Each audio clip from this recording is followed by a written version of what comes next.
Alam mo ba na sa loob ng Magellan's Cross sa Cebu, may mga espiritong Espanyol na patuloy pa ring nangongonberto ng mga Pilipino kahit 500 taon na ang nakalipas? Maraming debotong Katoliko ang nagsasabing nilalapitan sila ng mga kaluluwa ng mga paring Espanyol habang nagdarasal. Nagsasalita raw ang mga ito sa Latin at humihingi ng baptismal certificate para makapasok sa langit. Pero ang mas nakakatakot, may mga supernatural na kolonisador na nag-iingat pa rin ng mga talaan ng mga kaluluwa ng Pilipinong nakuha para sa Spain.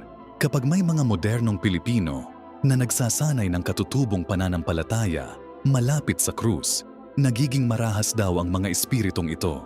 Parang hindi pa rin sila tapos sa kanilang misyon ng kolonisasyon.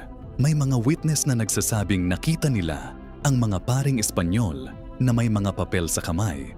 Sinusulat ang mga pangalan ng mga taong dumadaan.